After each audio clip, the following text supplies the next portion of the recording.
Okay, so good day. Today we'll be looking at quadratic equations, as you can see from the heading, quadratics. So let's just dive into it. So as you can see here, ax squared plus bx plus c equals 0. That is the general form of a quadratic equation, or the standard form of a quadratic equation, where a is not equal to 0. If a was equal to 0, then we wouldn't have a quadratic equation. So we will jump right into solving a quadratic equation, learn by doing. We'll cover 3 algebraic methods in this video. Hopefully the video is not too long. So the first method we will be looking at is by factorization. So when you're factorizing a quadratic, first thing you would do is multiply the a term by the c term. So if you want to make notes while you watch this video, that could be a step 1. Multiply the a term by the c term, and in this case a is equal to 1 and c is equal to negative 15. So multiply a by c and you get negative 15. So what you would do after that, and this can be a step 2 now, you would look for 2 factors of negative 15, and we covered factors in some previous videos. 2 factors of negative 15 that when you add them you get the b term, which is 2 in this case, and when you multiply them you get back your negative 15, of course. Right? So first let's write down the factors of negative 15. So it can be negative 15, which you would multiply negative 15 by 1 in order to get negative 15, or could be positive 15 and a negative 1, or a positive 3 times a negative 5, or a negative 3 times a positive 5. Great. So now if we look at the pairs of factors, we can see that negative 15 plus 1 does not give you 2, so that pair does not work. If we look at the second one, 15 times negative 1, if you add the 15 and the negative 1, you would get a positive 14, which is not 2, right? If you look at this pair, 3 and the negative 5, if you add them you would get a negative 2, and again that's not a positive 2. But if you look at negative 3 and the positive 5, when you add those you would get a positive 2. So therefore that is the correct pair to use, right? So now let's proceed. After you find the pair that you should use, the next step is to rewrite the b term, or the middle term, using that pair. Alright, so you'd write back your x squared, and the next step is to write your middle term using this pair. Alright, so what you would do is write your negative 3 times an x and positive 5 times an x minus 15 equals 0. And if you notice, negative 3x plus 5x gives you a positive 2x. So therefore, we haven't changed the value of the equation or the value of this expression. We have simply rewritten the 2x as negative 3x plus 5x. Next step is to now factorize by grouping, and we learned factorization or factorizing by grouping in a previous video, so this should be just application of what we have covered in that video. So we can go down here. Alright, we can pair these two and these two. So what you would do now is, and I'm going to come up here, what you would now do, let me change the color. Right, what you would now do is proceed with factorizing by grouping. So you're going to look at these two terms and see what term is common between both of them. And as you can see, an x is common.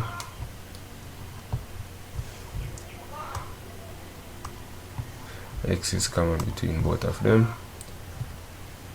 Now, what do you multiply an x by to get x squared? And of course, that's just x.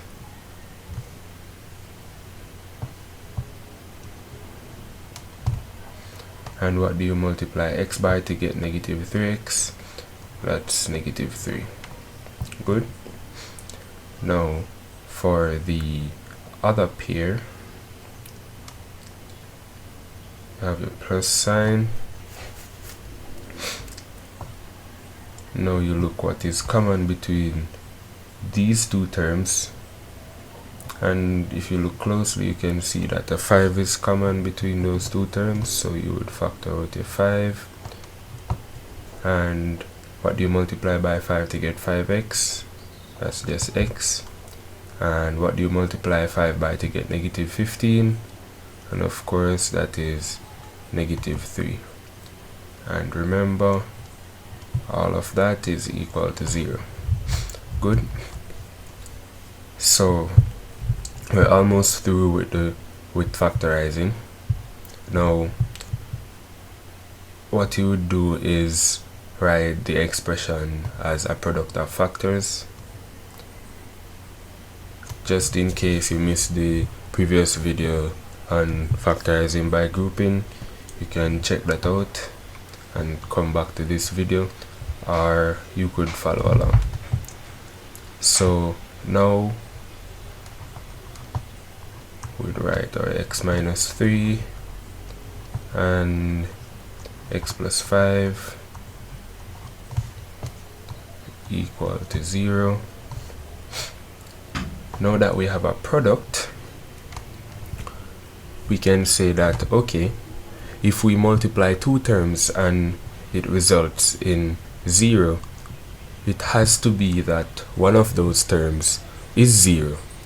And since we don't know which one of the terms is 0, we can just say, okay, either x minus 3 is equal to 0 or x plus 5 is equal to 0, right? Because either of these terms could be 0 in order for this to result in 0.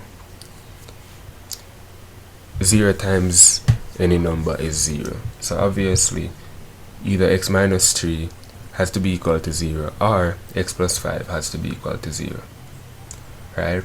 And now we just solve this little expression, this little equation, sorry, for x. And if we transpose, we get x equal to 3 or x equal to -5. Good. And we have successfully solved this quadratic equation using the factorization method. Now we can do another problem. Let me just clear the screen. We can do another problem. Good. Now the next question we're going to use is x squared minus 7x plus 6 equals 0. Great. And of course, the first step is to multiply the a term by the c term, and in this case a is equal to 1 and c is equal to 6. 1 times 6 is just 6. And the next step now is to find two factors of 6 that when you add them you get -7. Okay, so if we look at the factors of 6, it could either be 2 times 3 or -6 times -1. And if you look at the first pair, 2 times 3 is 6, but if you add the 2 and the 3 you get +5. However, the second pair, -6 times -1, is +6, but if you add -6 and -1 you get -7. So of course this pair is the correct pair. Now we're going to proceed to solving the problem. So first you would write back the equation and rewrite the middle term, which is -7x, using these two factors. Therefore we can either put the -1x first or -6x. I'll put the -1x first, so that's -1x and -6x plus 6 equals 0. Great. Now if we look at this, -x minus 6x is -7x, so therefore this is correct. Now we would proceed to factorizing by grouping. So we're going to group these two terms and these two terms. Now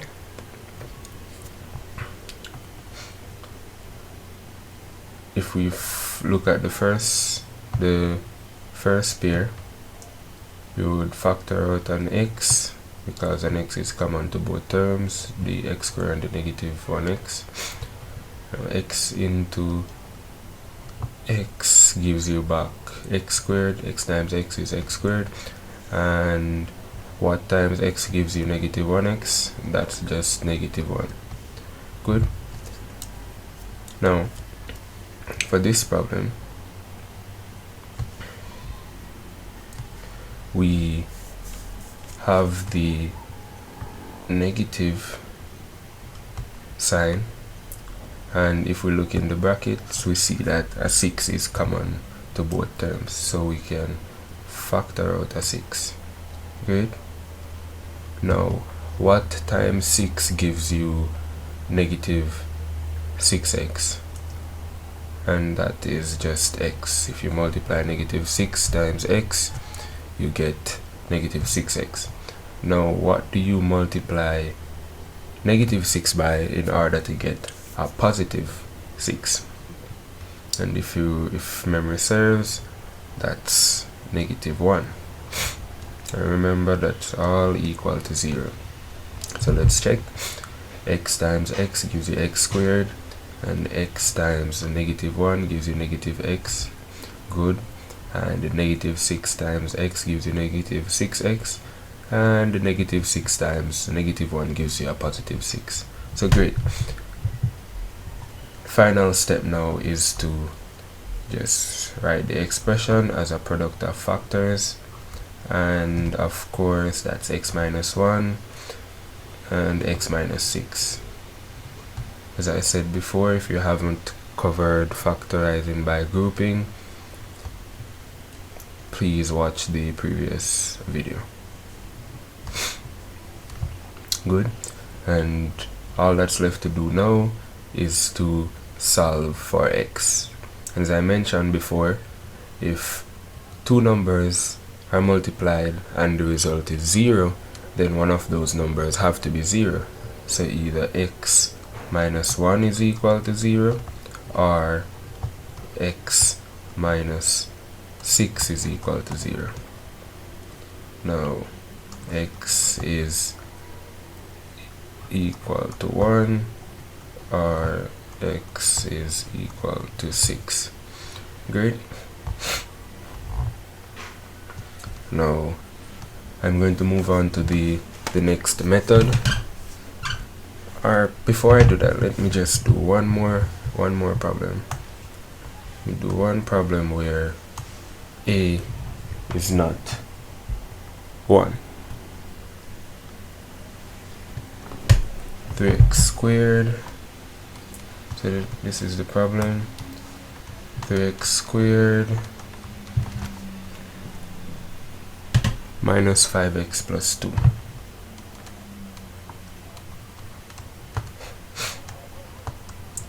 equals 0. Great.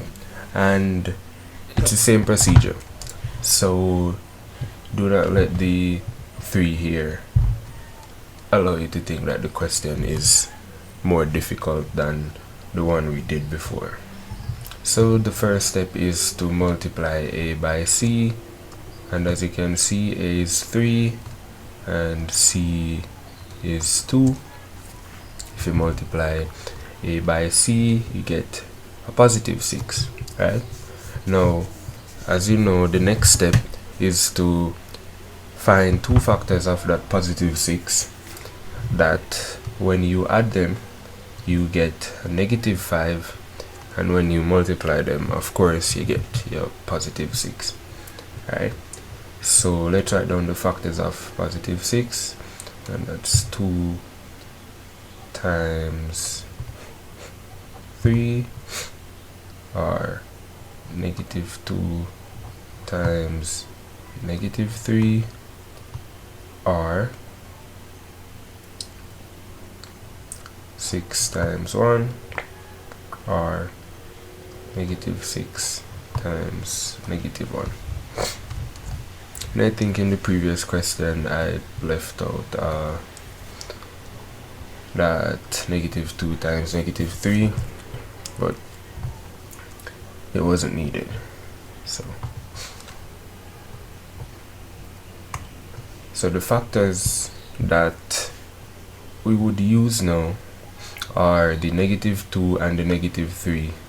If you look closely, if you add negative 2 and negative 3, you get negative 5x. So now let's solve the problem. So of course we write back our equation by splitting the middle term, negative 5x into negative 2x minus 3x. Good. Plus 2 equals 0. And now we will factorize by grouping, and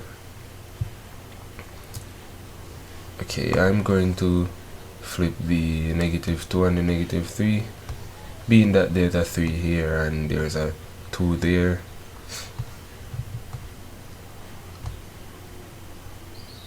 Looks better to me. Okay, and really it doesn't matter. You could have the the 2 here and the 3 here, but I prefer to have it this way.